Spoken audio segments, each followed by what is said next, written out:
You're listening to The Hour of the Time. I'm William Cooper. We'll go right straight to Frank in Phoenix for the Metal Report. Good evening, Frank. Good evening, Bill. Boy, we've been in for a wild ride lately, haven't we? Yeah, I had the phone lines hooked up here, and that's why, not hooked up, but screwed up here, and that's why you couldn't get on. That's why I was late getting on the satellite. And that's why people ordered this tape. It's not going to start right at the beginning, and that's why that other little bit of music just jumped in there. I've been chasing my tail here for the last 5 minutes. I don't know what I'm doing. Oh, the good thing is you sound a whole lot better. Oh, I am. Thank you. Good, I'm glad. But in the metals, in the last couple of weeks, we've had a lot of people, your listeners have been watching, have jumped up dramatically, and they seem to be holding at this stage of the game. We've seen some rather erratic movement on the Dow. But what we got to do, just as when it takes big jumps to the upside, we shouldn't get all excited about that. When it takes big jumps to the downside, we should be cautious, but not real excited about that either. Well, I'm pretty excited about gold breaking 400. Well, to me, that's a watermark. Well, yes, it is. It really is, and they were able to beat it back. It broke 400, but they were able to beat it back down to so it closed at just under 400. The technical analysis is that the barrier for gold is 410. The technical people on Wall Street and the rest of it say if gold breaks 410, then it's running. No, wait a minute. These are the same guys that when gold was at 380 said if it broke 400, then it's running. No, like I said. Same guys. Well, what do you want from Neil Cavuto? I mean, come on, these guys on CNBC and the rest of it, they don't know what's going on. I mean, they don't know anything about what's happening. What we got to look at, though, is not only the price of gold and what the Dow's doing, but some underlying factors here. We got some very interesting underlying factors. Brokerage stocks. The people in the know, they're going to be brokerage houses, right? What have they been doing? Laying off brokers, not by the hundreds, but by the thousands. They've been laying off brokers. And brokerage stocks are taking a major hit. As a group, they've been hit very hard.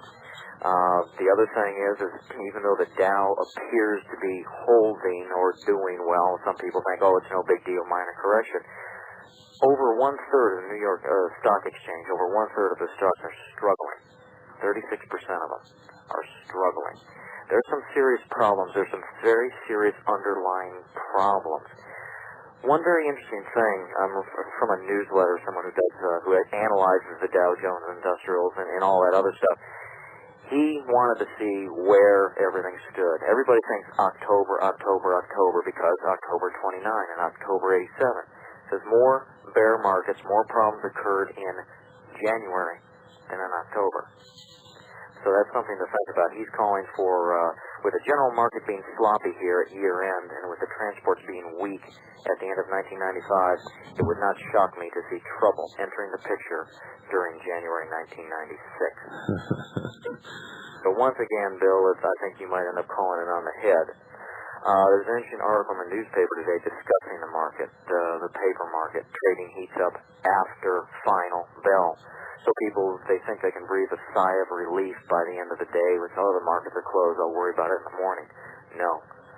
Closing bell no longer signals end of trading. But the roots of the error provide novice investors with a close-up look at the nebulous world that is after-hours stock trading. Bill, you say it all the time. No conspiracy. It's in the open. Yeah, it is. It's in the open everywhere you look. I mean, because of, I follow that philosophy, I read a horrendous amount of material, and you pick up these little tidbits, and that's exactly what they're doing. The skill is knowing how to identify important information and correlate it with other important information. Exactly. That is the hardest thing in any intelligence gathering. You can get all the data. People think going out there and snooping and pooping is the hard part. That's the easy part. So the guy that gets all the stuff that you snooped and pooped and got, that's got to do something with it to come up with a picture. That's a tough thing. I think we may have the picture. Have you seen the 1994 United Nations Human Development Report? Yes. Okay. Why don't you sort of condense it? Yes. Basically, collapse economies to start fresh so everybody has work. That's right. They make some very unbelievable statements. Quotes, lifestyles of the rich nations will clearly have to change. Major restructuring of world's income distribution, production, consumption may be necessary precondition for a viable strategy for sustainable human development. And this is my favorite. One thing is clear. Preserving productive capacity intact does not mean leaving the world in every detail as we found it. These people are telling us exactly what they're going to do, and it's not going to be pretty. So if people think it's going to get better, it's not. It's going to get worse. If people think they're going to wait for the election to do this or do that, it has nothing to do with it. It's completely immaterial. The bottom line is the game plan is to make everybody so stressed out and have to go to them for work. That's the only way they can control people. Yes, except for those of us who are going to be self-sufficient and ready and willing to not take part. Exactly. For those of us that aren't worried about, oh my God, but I'll have capital gains and or this or that, get it done. Because the reality is if you don't, you might as well throw it all away now. Because they're going to kick it out from under everybody. They're just going to kick the legs on the chair out, and everybody's going to have to start from square one. I can't wait to start hearing all these pseudo-intellectuals who are teaching and promoting Marxism. I can't wait to see their reaction when they find out they're going to be the first ones that get the X when all this happens. It'll be rather, unbelieving. They'll probably complain a little bit and just go into denial, but yeah, traditionally they always are the first ones that go to the pit. Yeah, you see, it's because it's not really a United Nations takeover. The United Nations, for all intents and purposes, is the United States of America. Exactly. The United States Police Force, the United Nations Police Force, is the military forces of the United States of America. People need to be looking past all of this. Okay, we got so many people focusing, the John Birch Society, they focus on UN. How much you want to bet in a couple of years there will be no UN? That's right. Okay, fine. You want us out of the UN? We're out of the UN. Why do you think we're not paying our bill? IRS, they're going to be gone too. What do you think Steve Forbes is all about? Push that whole issue. IRS will be history as well. You want to get rid of the IRS? Fine, we'll get rid of the IRS. People need to stop focusing on these single issues, and they need to look at the broader picture. And yeah, it will be under the United States. That's the way it's all fixing itself up to be. That's the way it was all set up. That was the plan. That's the secret destiny of America. It's written in all the occult writings. It hasn't been hidden. I've broadcasted. I've told the people of the world on this broadcast. I've tried to wake them up. I've tried to get them out of these silly little cul-de-sacs they're spinning around in that they think they're really going to prevail against all this might and wealth and everything. It's only one way to prevail. That's prepare. That's prepare and be ready and willing to die for what you believe in. And, George Patton said it best. He makes some other poor bastard die for what he believes in. Well, that's right. But I've never seen anyone in my life who was willing to step on a battlefield and do battle who wasn't willing to die for what they were fighting for. Well, you have to be. So if you're not ready and willing to do that, you're not going to make some other poor son of anything die for his country or for his beliefs or anything else because you're not going to be there. Well, you're right. You're 100% right. And unfortunately, there's a lot of people that don't follow. They think it's just going to be easy. They talk a real good game, but they don't think anything through. I mean, I got out there a little early today because I wanted the sun starting to stay up a little longer. I was out there in the mountain parts with my rucksack. I get all kinds of goofy looks. But that's okay, because there's only one way to get ready for marching with a ruck, and that's to march with a ruck. Yeah. And, I really feel it's close, Bill. I can't believe, with Clinton going away, I'm concerned about that. I don't like the fact of the weather back east. They got the guard called out in a lot of places already. Food's already off the store shelves. A lot of people are getting caught short by this. Yeah. And it would be, there's too much opportunity at this stage of the game for something to happen. Well, the biggest indicator that I've seen in a long, long time, up until recently, we've never seen this before. When they begin to fortify the housing areas of military installations in this country, when there's no threat to those people, that's an indicator to me that they're expecting somebody to attack those housing areas, and I have no idea who it would be. Mm-hmm. Oh, we were discussing it earlier this evening. A couple of my compadres were over and various National Guard facilities, just hypothetical discussions, and we do know that they've been taking the bolts out of the rifles and locking them in a separate area, a separate facility. Yes, we've got those reports too, and they've never done that before. No, this has been for a couple of years now. As a matter of fact, they've been doing that. So, yeah, they are fully expecting something big. Of course, we know that they're going to be the initiators of it. And it will spill over into their facilities. Of that, there's no doubt. But it will be ugly. It'll be guerrilla war. You're right. Government will not collapse. It's not going to. It can't. It will not. They want to have that whole democratic change. They want to brainwash people into voting away, giving away their rights one last time to the New World Order. Yeah. And they'll just make it so difficult and so stressful that people will gladly do that if they're not ready. That's true. You got any specials for our listeners out there? No real specials. How about a newsletter? The new newsletter has been out for a little bit. I've been pushing that thing out. It's the transcript of Stephen Jacobson's Mind Wars tapes. You have played his broadcasts in the past. As you've done it, it's excellent, as you've pointed out. We've been trying to get the new newsletters out. If anyone hasn't gotten it from the person that they've been dealing with at Swiss America, give them a call. Ask for the new newsletter. It makes it nice to read that stuff because the tapes are great, but when you can have it there in front of you to share with other people, it's outstanding. But that's the new newsletter is a very good one. We're working on some other things. I've got that 94 Human Development Report coming to me. Oh, by the way, Chris, thank you for forwarding me those copies. I did receive it, and I've got to get the full thing. I want to do a white paper on it, break that thing apart, do a synopsis of it to be able for people to know what they're discussing and what they're planning. And I hope to have that done in the next month or so. Great. All right, then? Okay. Well, Bill, thank you. I'm glad you're better. And thank you for sitting in while I was gone, my friend. Not a problem, I really appreciate it. And in fact, they liked you so much, several people sent me faxes and thought I'd kicked you off the air or something. I had to remind them that this was my program. It's your show. We reserve absolutely zero editorial comment. Your program, 100%. You're always welcome here. All right, Bill. Well, thanks for having me on board this evening, and we'll talk to you later. We are welcome, and we'll see you for sure next Thursday. All righty. Good night. Bye-bye. Well, ladies and gentlemen, what I'm going to do tonight is going to blow you away, I think. But first...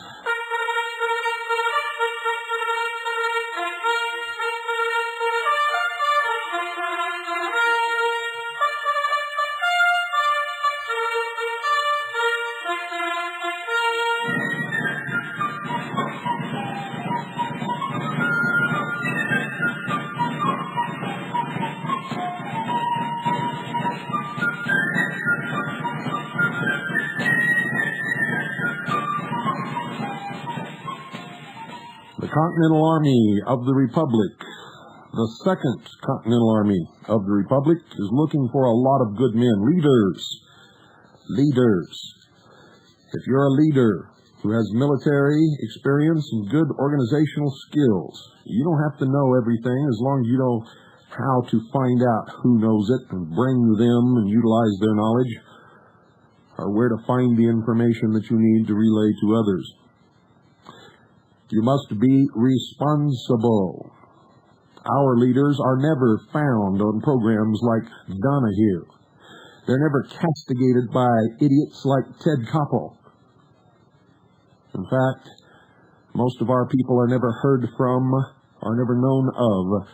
But I guarantee you, if liberty is thrown completely and totally into the bucket, and the people of this country are attacked, you will not only see and hear from, but you will know our people. And in future years, you will probably have statues of some of our people in your town squares. Their egos are not involved. They're real Americans.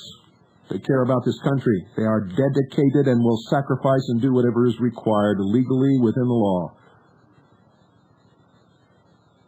We will not accept racists, bigots, religious fanatics, self-proclaimed prophets, convicted felons, or anyone else that could bring disgrace upon our military organization. We are not a paramilitary group. We are a military group formed legally and lawfully as the unorganized militia of the United States of America. If you feel that you fit the bill If you are a person that we are looking for, send me a letter and a complete resume with an address and a phone number where you can be contacted. Your letter will be reviewed. They will be screened by me, and the ones that I feel are the best of the lot will be forwarded to the command staff, and you will be contacted.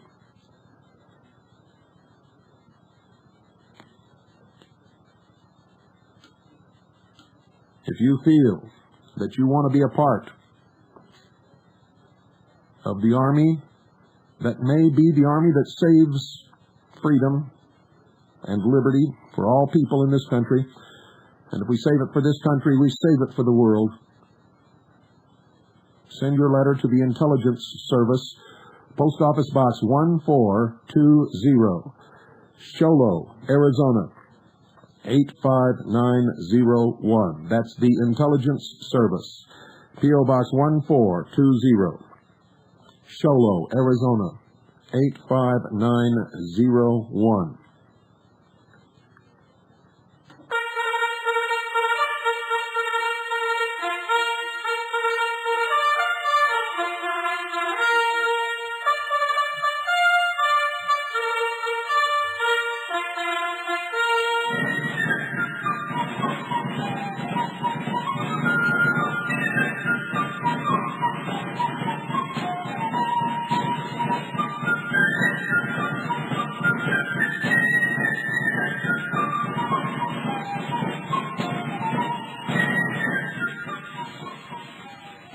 Ladies and gentlemen, our investigation into the Oklahoma City bombing is staggering in its productivity. And everything that we have brought forward first. We are holding back an awful lot of material that we cannot bring forward at the present time. Everything that we brought forward first has been confirmed by others to be absolutely 100% correct, true. Everything has been verified by third parties, second parties, fourth parties, and fifth parties. Nothing that we consider to be evidence is anything that cannot be documented. Everything that we have is documented. Testimony of eyewitnesses. It's on tape, photographs, written affidavits, you name it. A lot of it's on videotape.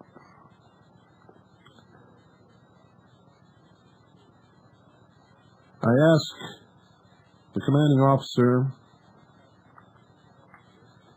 of the Oklahoma Station, Major Michele Moore, to write a book on the investigation. She didn't want to at first, and resisted mightily, I must tell you. And finally, I issued her a direct order to write that book, and she is in the process of doing it.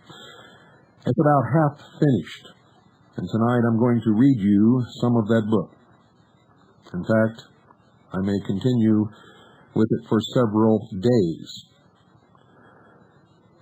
It's going to be either a very thick book or 2 volumes. I can assure you of that based upon what has already been written on the information that we have already collected, both by our Oklahoma people and by all of our people, and information that we have collected, analyzed, and relayed from the Intelligence Service headquarters. So, pay close attention, ladies and gentlemen, and then you'll get some idea of the quality of the personnel and of the work that we do in the Intelligence Service of the 2nd Continental Army of the Republic.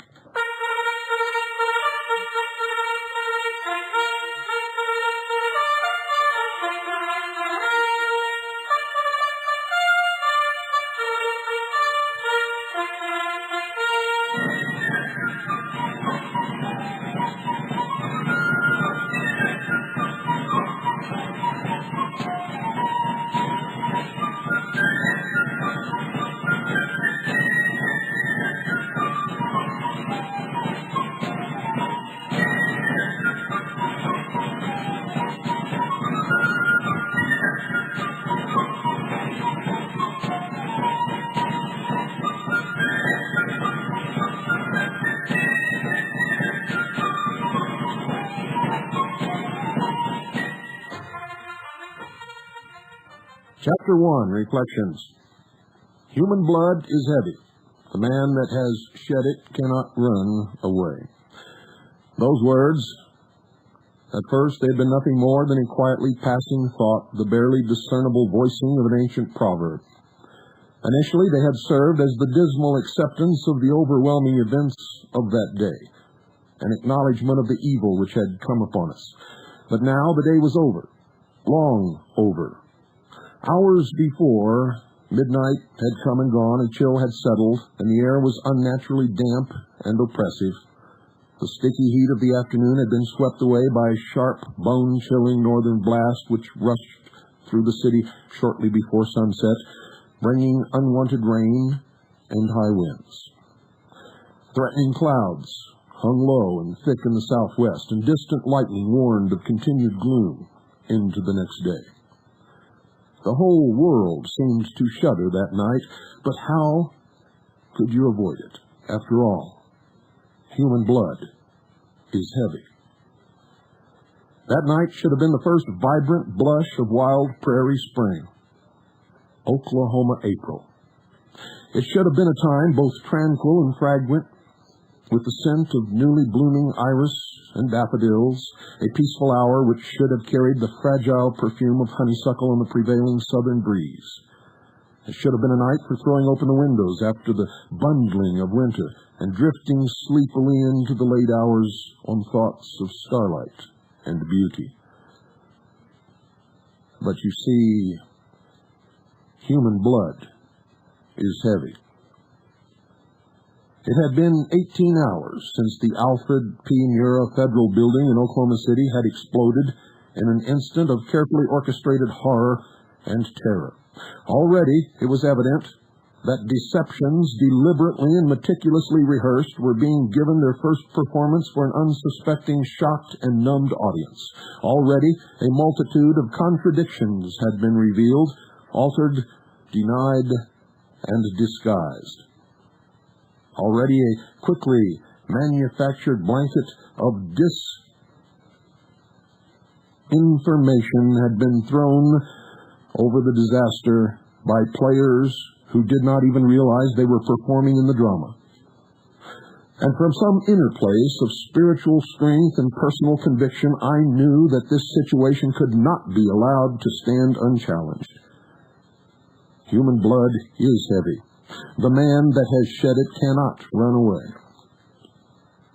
Those words.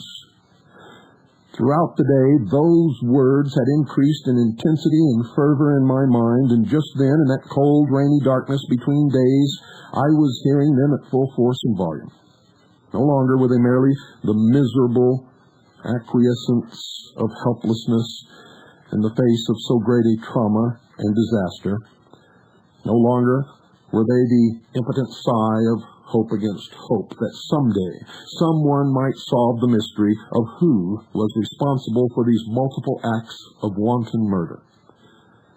No longer was I content to remain silent and motionless while my homeland became the sacrificial altar and my countrymen the hapless victims in a highly ritualized political execution. Those words had become my force of will. There was no contemplative silence that night. For many hours, the atmosphere of my home had been a confused jumble of sounds. Television, local radio, police scanner reports, and shortwave broadcasts were all transmitting simultaneously the news of the same event. Every available audio cassette deck was in use. Every boombox was recording a different local radio station, isolated in a closed bedroom or closet. The video recorder was rolling tape, preserving information from different visual news sources. The fax machine was in operation. The computer word processor was never far from my fingertips. And always there was the ringing telephone, even into that late and desperate hour. At that moment, exhausted and shivering in the unseasonable coldness, belting back yet another cup of coffee, I knew that the possibility of sleep was out of the question. I was not so much sleepy as I was emotionally drained. My husband and I continued working throughout the night and into the next day. planning for an uncertain future, and collecting the initial information which later would assist in the separation of truth from the official story. So much vital and revealing information was broadcast during the first 36 hours after the explosions, information that might consist of nothing more than a passing glance at a significant piece of the rubble of the building, a full-face shot which identified an individual walking before the camera who should not have been there, or an unintentionally telling remark made by a witness or an expert. Important audio information was recorded from reports made by eyewitnesses to the scene, much of which would later be vigorously denied by federal officials. Some of that information would vanish completely after the first day, never again to be repeated over the airwaves. In later stages of the investigation, some of the witnesses and journalists who broadcast those reports denied ever making the statements which were recorded in their own voices. But all of these minute details would have to wait for another day of sorting and careful thought.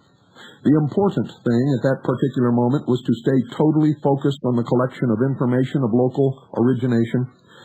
It required intense concentration due to the large number of sources being recorded simultaneously.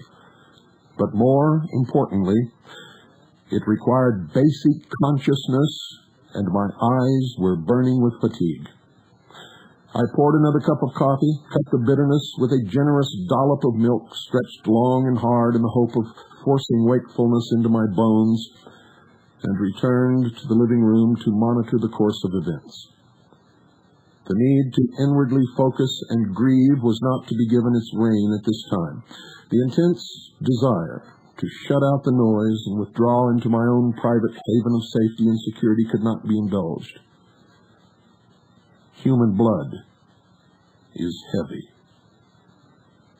and its weight is a call to service. As a member of the intelligence service of the militia of the 2nd Continental Army of the Republic, I had a clearly defined duty to perform, the importance of which could not be underestimated. I was sworn upon my sacred oath to gather by any and all legal and lawful means information from all sources, to provide for the free flow of information to the whole of the people, the militia of the several states of the Union. This was my responsibility, and I would perform it to the best of my ability, to my last dying breath. While tracking the videotapes, flipping the audio cassettes, and monitoring the police scanner with my husband, I reviewed in my mind the fearsome facts of that first day. April the 19th, 1995.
I first heard about the explosions which destroyed the Alfred P. Murrah Federal Building while drinking my morning coffee.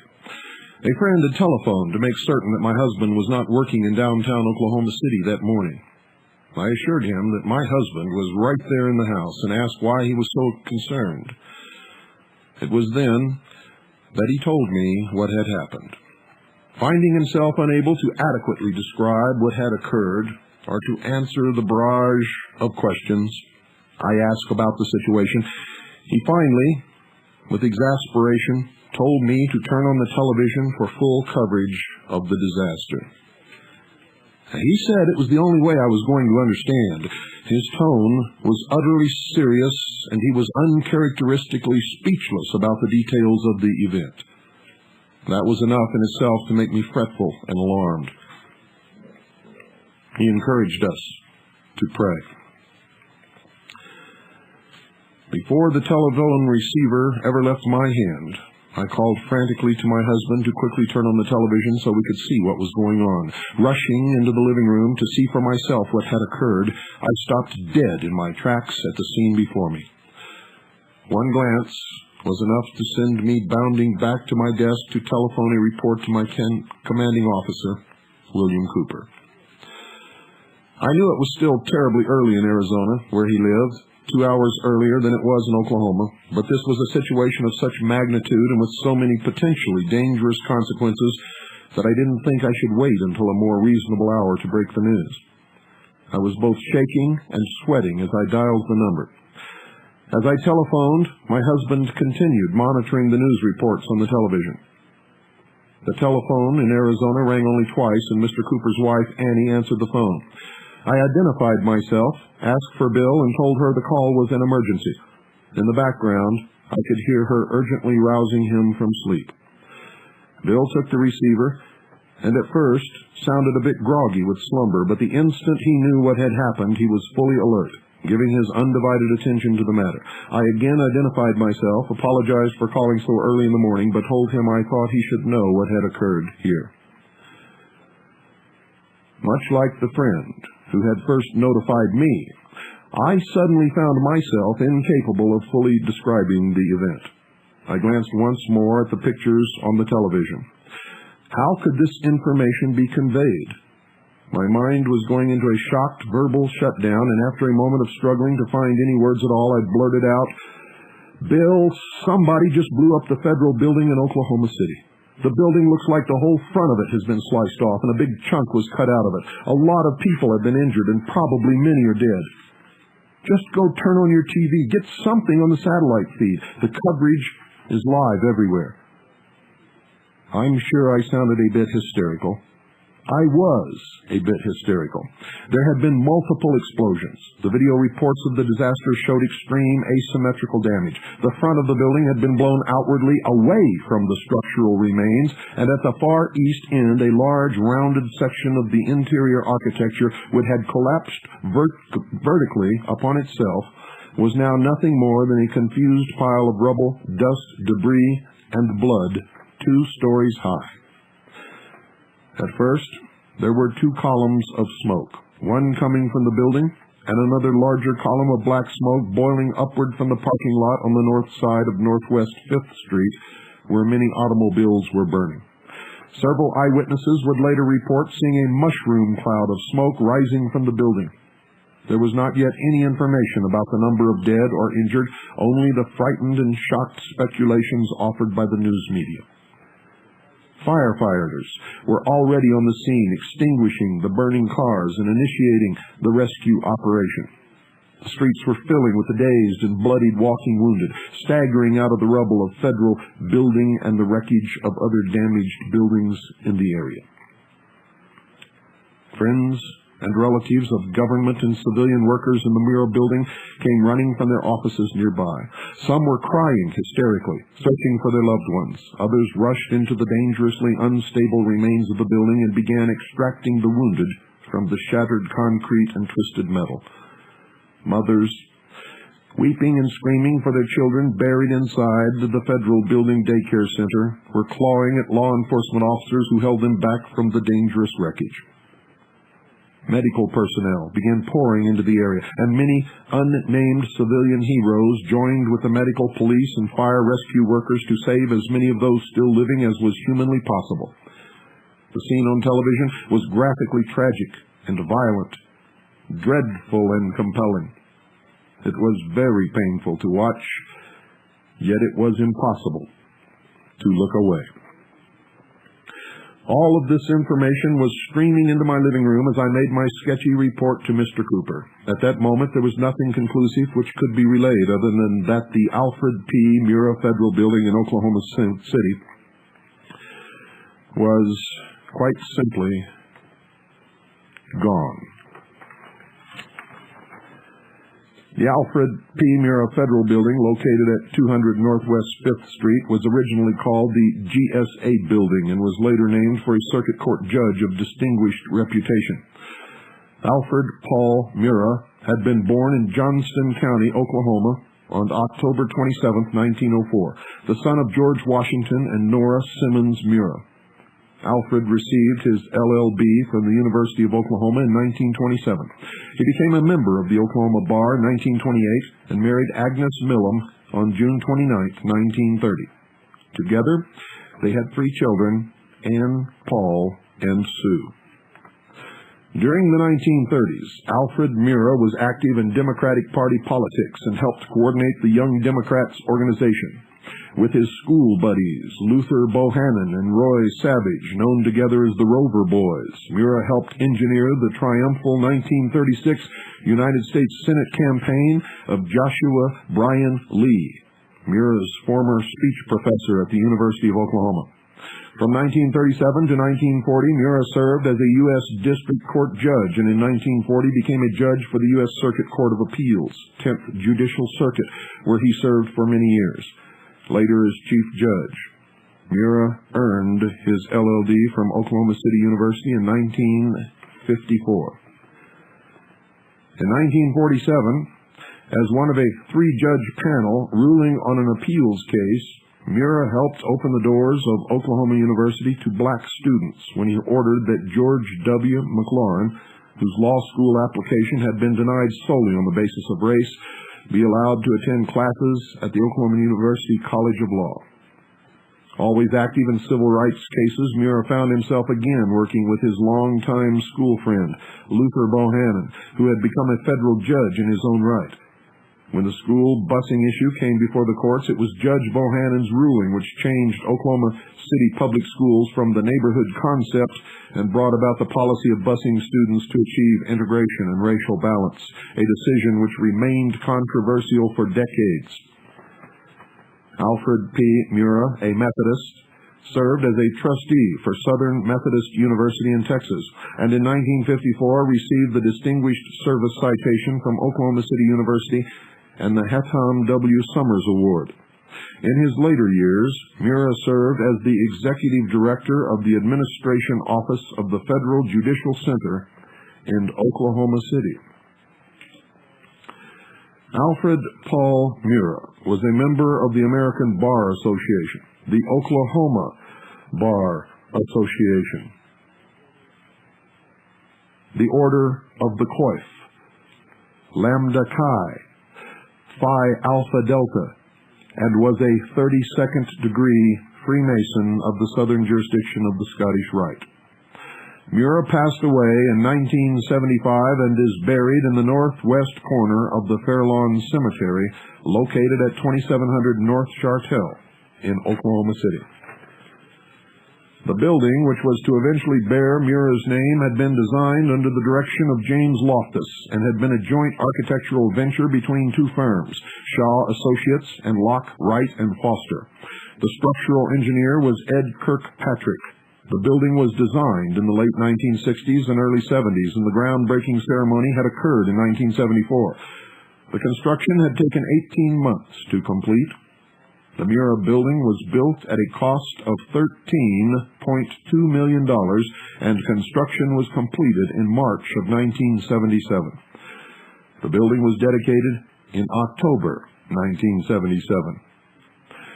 Within the Alfred P. Murrah Federal Building were the offices for the following government agencies and departments: the Bureau of Alcohol, Tobacco, and Firearms, the Defense Department Investigative Service Field Office, the Department of the Army Oklahoma City Recruiting Company Headquarters, the Drug Enforcement Administration, the Federal Employees Credit Union, the General Accounting Office, the General Services Administration, the Social Security Administration, the United States Air Force, the United States Customs Service, the United States Department of Agriculture, the United States Department of Housing and Urban Development, the United States Department Lab, the United States Department of the Treasury Secret Service, the United States Government Department of Transportation Federal Highway Administration, the United States Government Office of Health and Human Services,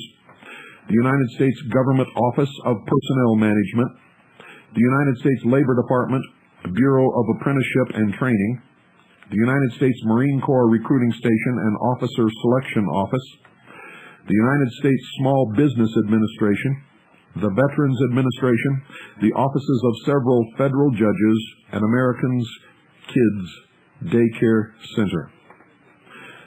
Although the Mira Federal Building was described by the media as a 9-story structure, it actually had 13 stories, 4 of which were underground and included several levels of underground parking. According to James Loftus, head of the building's design team, 2/3 of the square footage of the building was underground. Prior to the explosions, the Mira building had comprised 315,000 square feet, which included 107,000 square feet of office space, 196,000 square feet of storage, and 11,750 square feet of what was called special space, including bathrooms and a cafeteria. Originally, the underground parking garage had been built with a 10,000-gallon gasoline reservoir and pump, but fortunately the reservoir had since been filled with sand. Following the explosions, all that remained of the exterior, above-ground structure were the shattered east, south, and west walls. The north wall, a curtain wall constructed primarily of steel, reinforced concrete, glass, and aluminum, had been blown 50 yards away from the federal building to the north across Northwest 5th Street. There it had crashed into the south side edifice of and left a huge hole several stories tall in the Journal-Record building. The flying rubble then became a mangled heap piled along the sidewalk and parking lot. The Journal-Record building had been constructed in 1923 by the Masonic Temple Building Association of Oklahoma, Lodge Number 36, and for 14 years its auditorium played host to many illustrious entertainers. The Masons and the India Temple Shrine used the new Masonic Temple as their principal place of business for 7 years until 1930, when both organizations moved to other locations. After the explosions of April 19, 1995, the ornate columns and symbolic temple architecture adorning the east side of the Journal-Record building was all that remained unscathed. The rest of the building, inside and out, was a wreck. Many of the properties in the immediate vicinity of the Mira building had originally been owned by the Oklahoma Masonic Lodge Number 36, the India Temple Shrine, the Benevolent and Protective Order of Elks, and the Knights of Columbus. These 4 organizations had, for almost 50 years following the Oklahoma Land Run of 1889, leased, borrowed, bought, and traded the properties among themselves. Most of those fraternal organizations lost their downtown property holdings during the Great Depression of the 1930s. These properties included land on which would eventually be built the Myriad Convention Center, the Bank First Building, the Wright Building, the Kerr-McGee Complex, the Colcord Building, the Internal Revenue Service Office Complex, the Federal Courthouse Building, the Oklahoma Natural Gas Building, the Oklahoma City Hall, the Manny Building, the YMCA Parking Annex, Liberty Bank Tower, Trigen of Oklahoma, the White Temple, the Journal-Record Building, and, of course, the Mira Building. In November 1995, as federal prosecutors were preparing the Oklahoma City bombing case, it was discovered that the Mira building had been built upon a piece of property known as Block 39. Much mystery still surrounds the property, and as of this writing, the issue has not yet been resolved. It seems that the Mira building itself was owned by the federal government. However, there was no documentation in any of the real estate records which indicated that the government had ever taken possession of the land upon which the building stood. In the absence of that vital possession document, it was ruled that both the federal and local governments had concurrent jurisdiction in the case against the man accused of the bombing, and thus murder charges could be brought against the suspects at every court level. Investigations later revealed that the Masons had bought back the property on which the Journal Record building stood, and they also have bought the land beneath the Mira building. Thus, that organization received a very large portion of the $39 million in government relief and rebuilding funds. Across the street from the Journal Record building, the whole of the Alfred P. Mira Federal building was severely damaged. But the west end of the building was not as structurally devastated as the east end. The outer measurements of the Mira building were approximately 70 feet deep north to south by 200 feet long east to west. There were only 4 portions of the interior of the building which did not suffer support column collapse.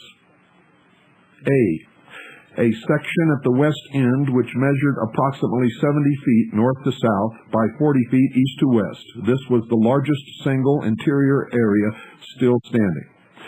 B, to the east of this, a middle section of the interior remained, measuring approximately 35 feet north to south by 60 feet east to west. A section of equal size, which comprised the entire north half of the building, had been blown outwardly away from the structure at this location. C. To the east of the middle section, a portion of the building, approximately 60 feet by 60 feet, had been gouged out of the structure, leaving only 10 feet of flooring material still attached to the south wall. And D. The very small southeast corner section remained standing, measuring approximately 50 feet north to south and 20 feet east to west. The interior of the building was completely and totally gutted. As I spoke to Mr. Cooper on the telephone the morning of April 19th, I could hear Oklahoma City Mayor Ron Norick, see Appendix B, on the television reporting to the media that there had been an estimated 590 workers and possibly another 400 citizens conducting morning business in the building at the time of the explosions. We were suddenly faced with the first speculation of the day, that there might have been almost 1,000 people in the Mira building when the explosions occurred. The information being reported was so horrific as to be unbelievable. This sort of event happened in places like Beirut, in Lima, in Bogota, or in New York City, anywhere but here. Like everyone else, I felt totally out of my element. This could not have happened in Oklahoma, in my state, in my city. I felt myself hovering near panic. Thousands of possible consequential scenarios were passing through my mind. It seemed to me a foregone conclusion that before the day was over, martial law would be declared. What would that mean in the practical reality of daily living? Having no information yet about possible suspects, but knowing that escalating terrorism and inner-city violence had long been used as a means of manipulating the political will of the American people, the immediate future looked very bleak indeed. I was uncertain as to what plan of action to take in response to the bombing, and that indecisiveness was having a paralyzing effect upon my thinking. Mr. Cooper calmly took matters in hand and brought some focus to the situation. I was instructed to try to find out what was going on. That sounded simple enough, and I thought my husband and I would be able to assemble some kind of a report on the situation before the day was through. I told Bill we would do our best and I would get back to him late in the afternoon. But as the day progressed, my husband and I discovered that it was going to be a far more complex assignment than we could have ever imagined. As Mr. Cooper and I conversed, my husband reported that former Oklahoma Congressman Dave McCurdy was speaking via telephone to KWTV Channel 9 News anchors Mitch Jelniker and Jennifer Reynolds. Although the bombing had just occurred, Mr. McCurdy was already certain that Islamic fundamentalists were the parties responsible for the tragedy. McCurdy stated that there was a false sense of security in the heartland, which made it more vulnerable to terrorist attack. He further remarked that a lax security environment existed in places like Oklahoma City and commented that terrorists operate more freely in that environment. Using his position as former chairman of the House Intelligence Committee as his foundation for expertise, McCurdy said he was aware that extreme radical supporters of terrorism in the Middle East had spoken to groups in Oklahoma City, and stated that he believed the Islamic fundamentalist involvement was a very real possibility. Having just impugned those of Middle Eastern descent specifically, and Muslims generally, without any evidence whatsoever of their participation in this disaster, McCurdy further speculated that the bombing could otherwise have been the work of some extreme right-wing militant anti-government group. His reasoning behind this opinion centered on the fact that Wednesday, April 19th, was the second anniversary of the government raid on the Branch Davidian complex in Waco, Texas. Dave McCurdy was not the only official personage offering public speculation and innuendo. U.S. Congresswoman Ileana Ross Lehtinen from Miami, Florida, told the press that she had notified the FBI of testimony which had occurred before her subcommittee in Washington. She stated that Stephen Emerson, who had produced the PBS documentary entitled Jihad in America, had described witnessing a meeting in Oklahoma City attended by 3,000 Islamic fundamentalists. According to Lehtinen's press conference, Emerson had testified that a militant Islamic leader based in Pakistan, Kamal Kelbawi, had addressed the group saying, quote, "O brothers, the Palestine cause is not a conflict of borders and land only. It is not even a conflict over human ideology and not over peace. Rather, it is an absolute clash of civilizations between truth and falsehood, between two conducts. One satanic, headed by Jews and their conspirators, and the other religious, carried by Hamas, the Islamic people in general, and the Islamic movement in particular." End quote. Emerson's PBS special had aired on educational television in November of 1994. This third-hand information, in tandem with Dave McCurdy's second-hand information, was used by the media to fuel anti-Islamic sentiment which would endanger the lives of respectable citizens and would result in at least one death in the Islamic community before the madness changed its direction and fingers were pointed at other suspects in the bombing. A warning light went off in my head as I felt the wheels of the national propaganda machine beginning to roll into motion. It was going to be a day of rumor and speculation, and it would be critical to keep track of what was said, when it was said, by whom, to whom, and to what it was said in response. One thing was certain. The Middle Eastern rumors were originating with the Washington bureaucrats. Later reports of Middle Eastern participants were obtained by the news media from eyewitnesses in the downtown area. However, by that time, the government and federal law enforcement agencies had targeted American patriot groups and then vigorously denied all of the rumors they had previously manipulated. Additionally, some of the witnesses who had seen men of Middle Eastern appearance in the area of the Mura building on the morning of April 19th stated that they had been threatened and harassed by federal law enforcement agents to keep quiet and to say nothing about what they believed they had seen. That persons of Middle Eastern appearance were observed in the area was not surprising. As the evidence began to pile up, it was apparent that these men were deliberately in place and were intended to be seen by the public. It also became clear that they were not acting on the instructions of some Muslim fundamentalist terrorist leader or group, but rather were under the direction and control of federal agencies who had planned a sting operation for the night of April 18th, which had gone tragically awry. It was also never established that these men who were meant to be seen were Middle Eastern nationals, but rather were probably American citizens of Middle Eastern descent. Mr. Cooper told me to observe a pattern that would soon emerge. He predicted that Islamic fundamentalists would initially be blamed for the disaster, but within a few days, charges would be leveled against militia groups in the United States. I filed that information into the back of my mind for future reference.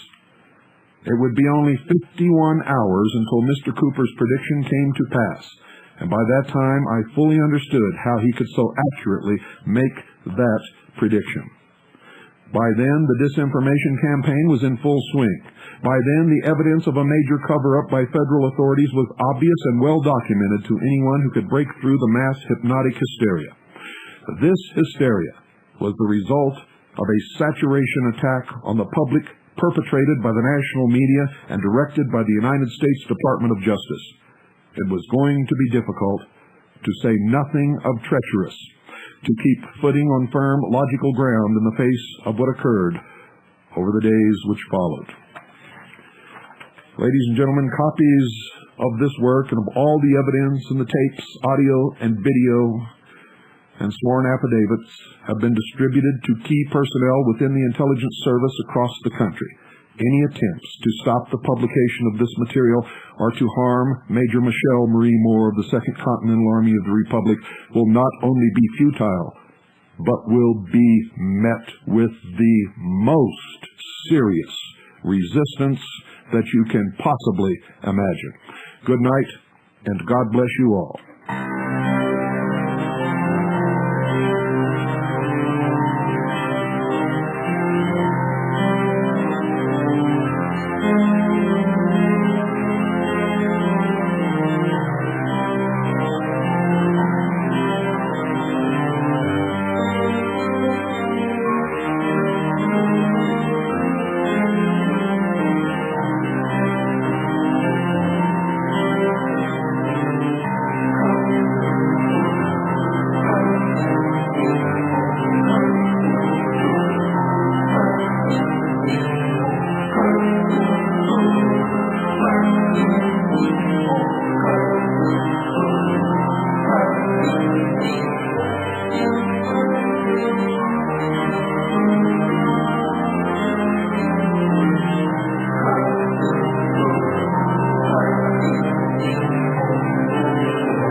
Thank you.